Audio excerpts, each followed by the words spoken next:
Last session मध्ये आपण पाहिलं होतं की जो सेकंड मॉड्यूल आहे योगा फॉर वुमेन्स त्याबद्दल.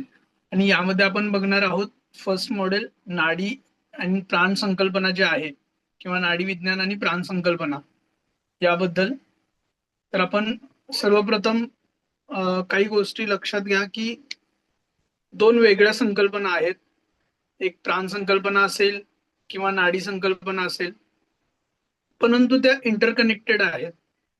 त्यामुळे आपल्याला नाडी संकल्पना प्राण आणि त्यामध्येच कोश हे देखील आपल्याला कोशांचा उल्लेख नाडी संकल्पनेमध्ये दिसून येतो. नाडी हा शब्द, मूळ शब्द जो आहे तो नड या धातूपासून आलाय. नाडी हा शब्द मूळ या नड या धातूपासून आलेला आहे, ज्याचा अर्थ होतो की वहन करणं. ओके, म्हणजे ट्रॅव्हल. मग कशाचं वहन करणं असेल तर श्वासोच्छ्वास किंवा श्वासोच्छवासाच्या माध्यमातून जी आपण वैश्विक शक्ती ग्रहण करत असतो, जी वैश्विक शक्ती आपण शरीरामध्ये घेत असतो, अशी वैश्विक शक्ती आपल्या शरीरामध्ये प्राणशक्ती म्हणून ओळखली जाते. म्हणजे ती प्राणशक्ती आपल्या शरीरात जेथे साठवली जाते त्याला चक्र म्हणतात. बघा, मी मगाशी सुरुवातीला सांगितलं की कोश असेल किंवा प्राण संकल्पना असेल, नाडी असेल, हे कनेक्टेड आहेत. आपण आता नाडीचा अर्थ बघत होतो की नाडी या शब्दाचा अर्थ होतो वहन करणं. आणि कशाचं तर श्वासोच्छवासाच्या माध्यमातून वैश्विक शक्तीचं जे ग्रहण करतो, ही वैश्विक शक्ती शरीरात प्राणशक्ती म्हणून ओळखली जाते. आणि प्राणशक्ती आपल्या कुठे साठवली जाते तर चक्रांमध्ये. सप्तचक्र जी आपली आहेत तर त्यामध्ये प्राणशक्ती साठवली जाते. मग या चक्रांपासून नंतर ती जी शक्ती आहे किंवा जी साठवलेली वैश्विक शक्ती असेल, प्राणशक्ती असेल, ती चक्रांपासून नाड्यांच्या माध्यमातून संपूर्ण शरीरपर्यंत ती वाहून नेली जाते. नाड्याच्या माध्यमातून संपूर्ण शरीरभर ती वाहून नेली जाते. आता चक्रांपासून प्राणशक्तीचा दाब जो नियंत्रित केला जातो, तो प्राणशक्ती ही जणू विद्युत शक्ती व विद्युत शक्तीचं वहन करणाऱ्या नाड्या म्हणजे वायर. म्हणजे त्यांनी कशाची उपमा दिली आहे तर प्राणशक्ती म्हणजे काय तर एक विद्युत शक्ती आहे. आणि त्याचं वहन कोण करतं? जसं विद्युत शक्तीचं वहन वायर करतात, तसंच नाड्या ह्या आपल्या शरीरातील जी प्राणशक्ती आहे किंवा जी वैश्विक शक्ती आहे त्याचं वहन करत असतात. आता या नाड्यांचं संपूर्ण शरीरभर जाळं पसरलेलं आहे. योगशास्त्रामध्ये विविध ग्रंथांमध्ये अनेक ठिकाणी अनेक उल्लेख आढळून येतात, ज्या ठिकाणी प्रत्येक ठिकाणी नाड्यांची संख्या जी आहे ती वेगवेगळी सांगितली आहे. ओके, तर ते बघत असताना तुम्हाला आणखी नाडी किंवा नाडी विज्ञान म्हणजे काय माहिती आहे, ज्यामध्ये बघा नाडी परीक्षण असेल, ज्योतिष किंवा ज्योतिष विषयांमध्ये नाडीचं जे नाडी ज्योतिष येतं, भूत वर्तमान आणि भविष्य सांगण्याचं जे शास्त्र आहे ते पण एक नाडी परीक्षण मधला भाग येतो. नाडी विज्ञान जर विचार करायला गेलं तर आपण नड धातूपासून त्या शब्दाचा अर्थ वहन होतो, म्हणजे शरीरातल्या वेन्सना नाडी म्हणलं जातं, हा एक अर्थ बघितला. परंतु नाडी विज्ञान एक प्राचीन शास्त्र आहे जो शरीरातील नाड्यांचा म्हणजे पल्स अभ्यासावरती आधारित आहे. हे विशेषतः आयुर्वेद आणि योगशास्त्रामध्ये त्याचं स्थान आहे, ज्यामध्ये नाडी विज्ञानाच्या मदतीने शरीराची जी स्थिती आहे, दोष असतील म्हणजे वात पित्त कफ आणि आजारांचं निदान जे करता येतं ते नाडीशास्त्रानुसार. मग आता नाडी विज्ञानाचे काही प्रकार पण सांगितले जातात, जसं की नाडी परीक्षण म्हणजे पल्स डायग्नोसिस, ज्यामध्ये नाडीचे हाताच्या नाडीचे कंपन आणि गती तपासून रोग निदान करण्याची एक पद्धत आहे. बरोबर.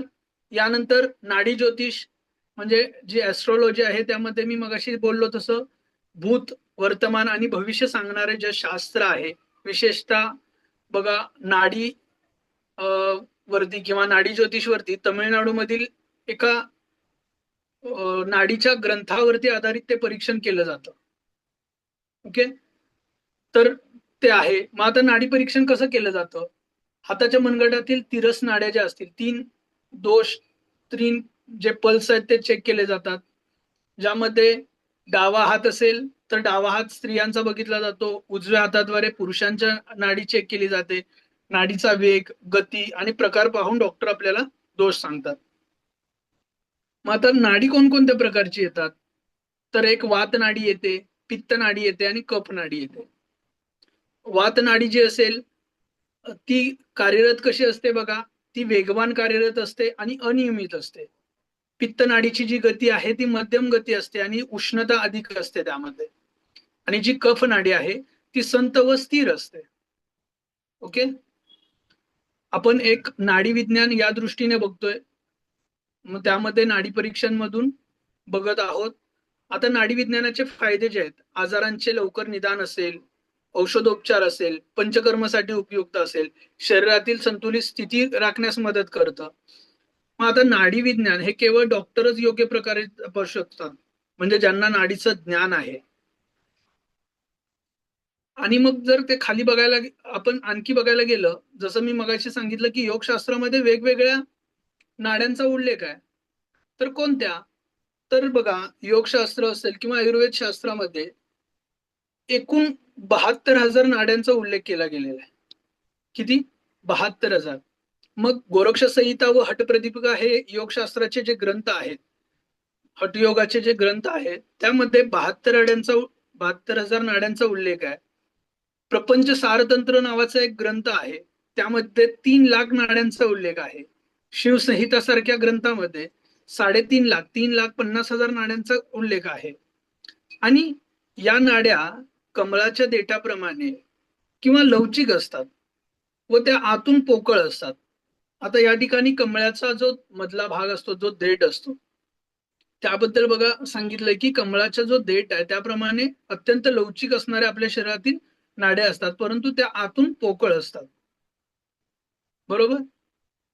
मग आता डॉक्टर हिरोशी मोटोयामा यांनी नाड्यांचं जे शास्त्रीय संशोधन केलं व नाड्या मज्जारधूमधून बाहेर पडतात असं सांगितलं. यामध्ये इलेक्ट्रोमॅग्नेटिक करंट वाहत असतो आणि हा प्रवाह अविरुद्ध म्हणजे ब्लॉक झाला तर विकार होतात, म्हणून ॲक्युपंक्चर करून तो ब्लॉक काढला जातो. आता आपल्याला सर्वांना माहितीच असेल, एक उपचार पद्धतीमध्ये ॲक्युपंक्चर आणि ॲक्युप्रेशर सारख्या उपचार पद्धतींचा उल्लेख होत आहे, किंवा आपण बघत आहोत की उपचार पद्धतीमध्ये जास्त करून ॲक्युपंक्चर ही उपचार पद्धती, ॲक्युप्रेशर ही उपचार पद्धती आली आहे. ती कशासाठी बघा, जसं डॉक्टर हिरोशी मोटोयामा यांनी सांगितलं की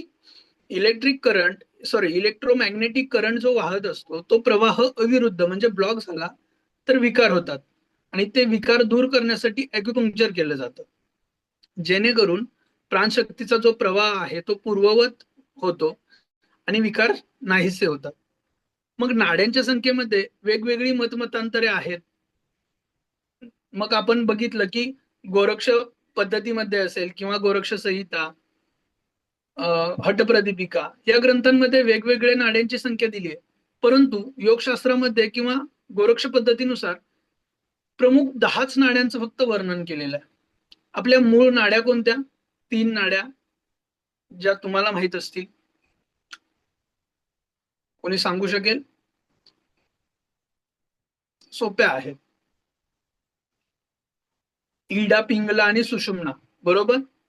योग प्रक्रियेमध्ये किंवा योगशास्त्रामध्ये या 3 नाड्यांना खूप महत्व आहे, कारण इडा आणि पिंगलातील असणारा जो श्वास आहे तो सुषुम्नामध्ये स्थित केल्यानंतर समाधी अवस्था आपल्याला मिळू शकते, किंवा समाधी अवस्थेपर्यंत पोहोचण्यासाठी आपला जो प्राण आहे, आपली जी वैश्विक ऊर्जा आहे ती कुठे? सुषुम्नेमध्ये स्थित करणं गरजेचं आहे. बरोबर. आणि त्या सुषुम्नामध्ये स्थित करण्यासाठी आपल्याला काय पाहिजे? तर नाडी अभ्यास किंवा नाडीचं जे हे आहे ते आपल्याला अभ्यास माहिती पाहिजे. मग त्यामध्ये बघा, प्राणायामाची योग साधना केल्यास नराचा नारायण होतो, किंवा प्राणायाम साधना करण्यापूर्वी स्थान, केवळ, मिताहार ह्याची व्यवस्था ज्यावेळेस होते त्यावेळेस नाडी शुद्धी करून मगच प्राणायाम करावा लागतो. आणि जोपर्यंत अशुद्ध नाडींनी किंवा भरलेल्या नाडी आहेत, अशुद्ध श्वासाने भरलेली नाडी आहे, तोपर्यंत प्राण मध्यम मार्गामध्ये किंवा सुषुम्ना नाडीमध्ये स्थित होत नाही किंवा प्रवाहित होत नाही. आणि जर ते नाही झालं तर प्राणायामामध्ये सिद्धी कशी मिळेल? यामुळे आपल्याला प्राण संकल्पना किंवा नाडी संकल्पनेचा अभ्यास दिलेला आहे. आता मुख्य नाड्या बघायला गेलं तर इडा नाडी. इडा नाडी कोणती मानली जाते? तर डाव्या नासिकेद्वारे श्वास घेताना ती सक्रिय होते. इडा म्हणजे डावी. आपली जी डावी नाकपुडी आहे ती इडा नाडीशी कनेक्टेड आहे. मग ती जी आहे ती मन, चंद्र व स्त्री ऊर्जा म्हणजे त्याचे जे तत्व आहे ते मन असेल, भावना असेल, स्त्री ऊर्जा असेल याच्याशी संबंधित आहे. त्याचं जे श्वसन असतं ते डाव्या नाकपुडीशी संबंधित आहे म्हणून मी सांगितलं. आणि ती जी कार्य करते ती चंद्र प्रवृत्तीने, म्हणजेच इडा नाडीला चंद्रनाडी असं म्हटलं जातं. चंद्रनाडी आणि सूर्यनाडी हे लक्षात ठेवा. इडा आणि पिंगला चंद्र प्रवृत्तीची नाडी आहे, जी शिथिलता देते, मानसिक शक्ती वाढवते आणि त्याची जी स्थिती आहे ती मेरुदंडाच्या डाव्या बाजूला. ओके, मेरुदंडाच्या डाव्या बाजूला. आणि नंतर जी दुसरी नाडी आहे पिंगला नाडी. पिंगला नाडी बद्दल काय सांगाल? तर पिंगला नाडी ही उजव्या नासिकेद्वारे म्हणजे मेरुदंडाच्या उजव्या बाजूला ते जे तत्व ग्रहण करते ते तत्व आहे शरीर असेल, क्रिया असेल किंवा पुरुष ऊर्जा जी आहे ती देण्याचं काम करते. मग दुसरं कार्यामध्ये बघायचं झालं तर ही नाडी उष्ण, सक्रिय व गतिमान असते. आता उष्ण का आहे? आपण वरची इडा नाडी बघितली ती शिथिलता देणारी, परंतु पिंगला नाडी ही उष्णता निर्माण करणारी, कारण ही सूर्य प्रवृत्तीची नाडी आहे. आपल्या शरीरातील क्रियाशीलता वाढवते, उष्णता निर्माण करते, म्हणून ही सूर्य प्रवृत्तीची नाडी आहे. ओके, यानंतर तिसरी नाडी मी जे मगाशी सांगितलं सुषुम्ना नाडी. सुषुम्ना नाडी कुठे येते? तर मध्यकाठी म्हणजे मेरुदंडाच्या मार्गे. आता इडा व पिंगला या ज्यावेळेस संतुलित होतील त्यावेळेस ही नाडी सक्रिय होते. म्हणजे जी सुषुम्ना नाडी आहे ती कधी सक्रिय होते? तर ज्यावेळेस इडा आणि पिंगला या कार्यान्वित किंवा संतुलित होतील त्यावेळेस सुषुम्ना नाडी सक्रिय होते. याचं जे कार्य आहे ते काय आहे? आत्मिक जागृती निर्माण करणं, चैतन्य निर्माण करणं, अध्यात्म, ध्यान, समाधी या कार्यासाठी याचा वापर होतो. आणि ही नाडी जी आहे ती एक चैतन्य व आध्यात्मिक जागृतीचं द्वार मानलं जातं. कोणती? सुषुम्ना नाडी.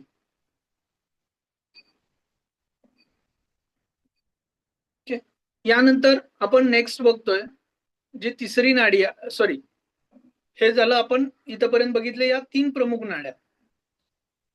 मग आता 3 प्रमुख नाड्यांमध्ये आणखी काही नाड्यांचा उल्लेख केला गेलेला आहे. जसं मी मगाशी म्हणलो की गोरक्ष संहितेमध्ये 10 नाड्या सांगितल्या, बरोबर? गोरक्ष संहितेमध्ये 10 नाड्या सांगितल्या. त्या कोणत्या? तर बघा, इडा, पिंगला, सुषुम्ना या 3 आपण बघितल्याच. त्यानंतर हस्तजीवा, गांधारी, कुशा, यशस्विनी, अलंबुजा, कुहू, शांकिनी. आता यामध्ये आय थिंक आपल्या क्लासमध्ये किंवा आपल्या या MA योगशास्त्रासाठी बरेचसेच डॉक्टर ऍडमिशन घेतलेले आहेत. त्या लोकांना नाड्यांचा बद्दल किंवा नाडी परीक्षण याबद्दल अनुभव असेलच, माहिती असेल. तर बघा, या 10 ज्या नाड्या आहेत, जी पहिली नाडी आहे इडा नाडी तिला वामनासिका असं म्हणलं जातं, म्हणजे डाव्या नाकपुडीपासून जाणारी ती नाडी आहे.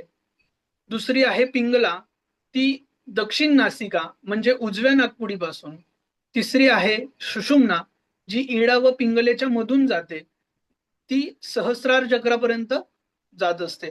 यानंतर गांधारी आहे, जी वामनेत्र म्हणजे डावा डोळा, हस्तजीवा जी उजव्या डोळ्यापासून जाते, कुशा जी दक्षिण कर्ण म्हणजे उजवा कान आणि यशस्विनी डावा कान. त्यानंतर अलंबुजा बघितली जी मुखामधून असते, कुहू जी जननेंद्रियापर्यंत आणि शांकिनी जी गुदद्वार किंवा मलाशय. म्हणजे बघा, इडा नाडी सांगितलं मी डावी नाकपुडी, पिंगला सांगितलं उजवी नाकपुडी, सुषुम्ना सांगितलं इडा व पिंगलेच्या मधून सहस्रार चक्रापर्यंत असणारी, गांधारी आहे ती डावा डोळा, हस्तजीवा आहे ती उजवा डोळा, कुशा जी आहे ती दक्षिण कर्ण म्हणजे उजवा कान, यशस्विनी वाम कर्ण, अलंबुजा मुखामधून, कुहू जी आहे ती जननेंद्रिय व शांकिनी आहे ती मलाशय.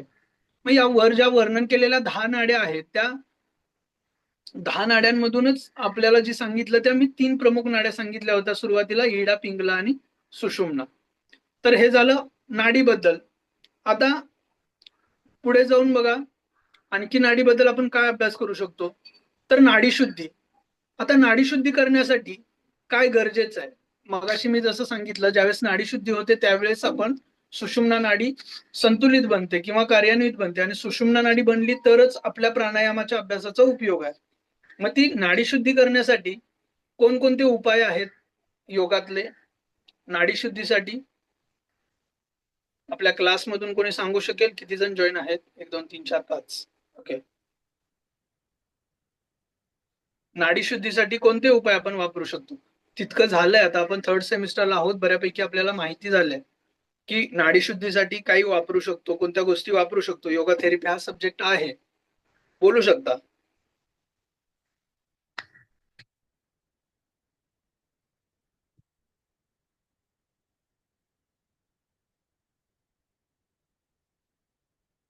जे जॉईन आहेत त्यापैकी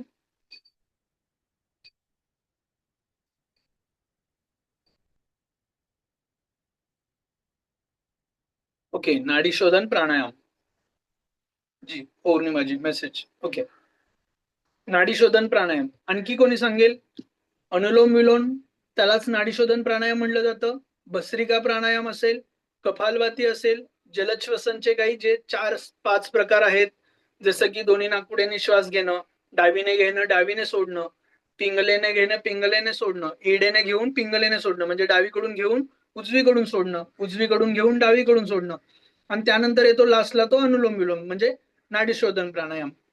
हे जे आहे, भस्त्रिका असेल, कपालभाती असेल, म्हणजे प्रश्वास आणि जी निश्वासाची जी प्रक्रिया आहे, या प्रक्रियांद्वारे नाडीमार्ग शुद्ध होत असतो. मग अनुलोम विलोम मध्ये काय आहे, तर डाव्या नाकपुडीने श्वास घेऊन उजव्या नाकपुडीने आपण श्वास सोडतो, परत उलट तीच प्रक्रिया करत असतो. आणि जे नाडीचं कार्य काय होतं, तर शरीरातील प्राणशक्तींचं संतुलन बनतं. ओव्हरऑल हे जे 4 प्राणायाम बघितले, याशिवाय काही नेती आहेत, शुद्धिक्रिया आहेत, जसं जेल नेती असेल, रबर नेती असेल किंवा सूत्र नेती असेल. ह्या ज्या प्रक्रिया आहेत ते देखील नाडीशुद्धीसाठी काम करतात. बरोबर, नासिका मार्ग साफ करण्यासाठी काम करतात.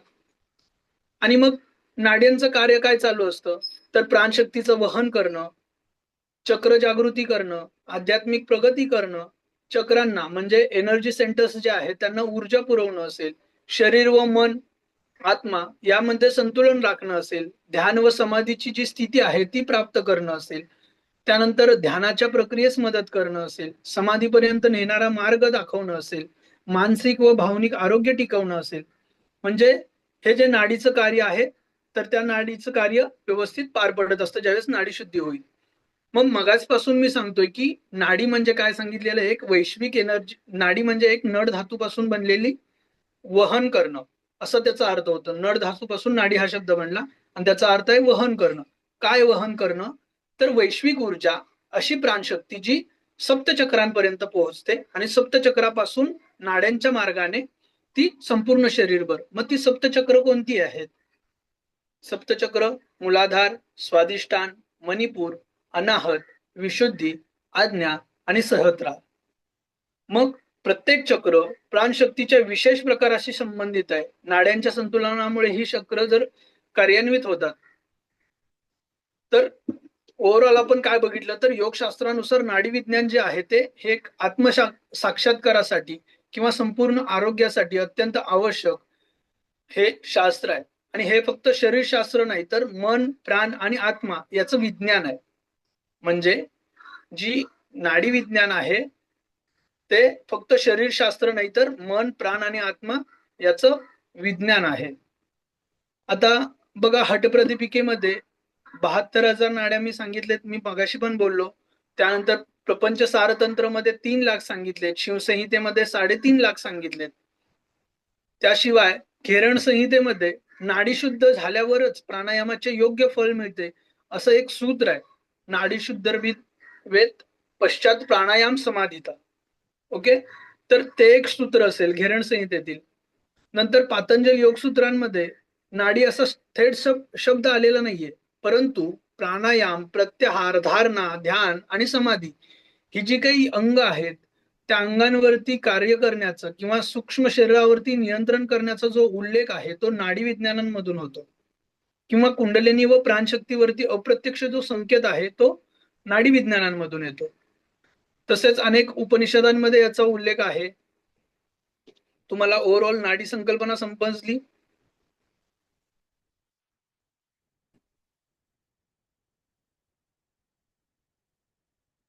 पुढचा नेक्स्ट आपण प्राण संकल्पना बघायचं का?